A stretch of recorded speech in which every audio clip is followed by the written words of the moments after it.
All right, guys, really simple discussion for today's AMA video.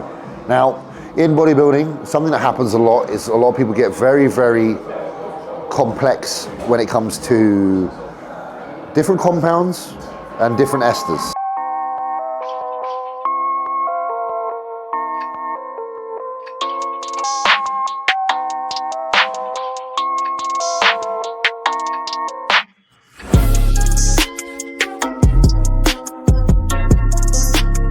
So you have a multitude of compounds out there in bodybuilding, from nandrolone to trenbolone to testosterone and so forth.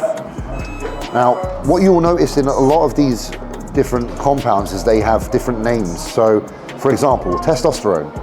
You'll have testosterone in its propionate form, you'll have it in its cypionate form, you'll have it in its enanthate form, you'll even have it in its base form with no ester attached. Now, there's a lot of fuss, and I think a little bit of overemphasis that goes towards individuals and when to use what ester.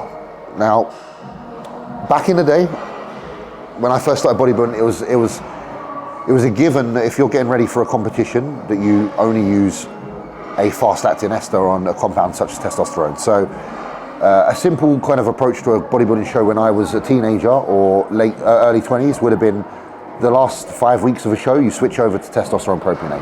What I have personally found, again, these videos are just based on my experience, I have found that it's not really the case. I've found what causes retention within the body is more so the total milligram.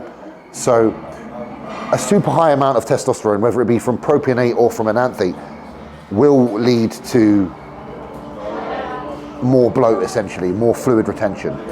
So the reason for that is the more testosterone you take, the more you're likely to get aromatase, the more likely you're to have estrogen elevation as well. So the higher testosterone, the higher estrogen can be, and estrogen is responsible for some tedious effects, one being holding a lot of fluid. Now, trenbolone, for example, as well, trenbolone acetate, you get trenbolone enanthate, you also get parabolin, which is tren-hexabenzyl carbonate, all different lives, all different activities in the body in terms of how long they last. One being 1 to 2 days, one being 7 to 8 days, one being 2 weeks.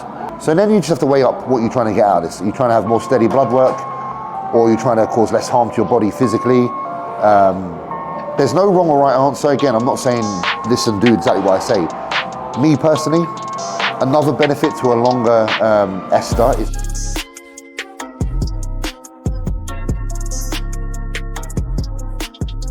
while we're here, because I've got this in front of me, if you are doing your injections off the back of injections, do make sure that you massage your sites, because I haven't really discussed this before. Make sure you do keep on top of that, especially if it's areas that you can't really just reach with your hand. You know, for example, if like Yannicka did an injection for me in my rear delt and I can't, you know, massage it well with my hand, then you're gonna have to ask someone to give you a little bit of a hand with maybe one of these. For yourself, if you've done one in an area that you can reach, I don't know, glute, upper thigh, just use your hands, massage them in. Always make sure to use your alcohol swabs prior to injection. Always aspirate to make sure you're not inside a vessel, and dispose of your needles appropriately. Make sure you put them in, you know, sharps bins, and be responsible. So yeah, ester length in bodybuilding, does it really matter? I personally don't think it does. Let's hear what the others guys think. Hopefully maybe Chris Tuttle or someone else on the channel can discuss it. I think for convenience sake, for the majority of people that are bodybuilding, they don't need to overthink it and overcomplicate it. Stick to the longer esters, the higher milligram, to squeeze more juice out of the lemon without having to do too many injections. I hope you enjoy. Thank you guys.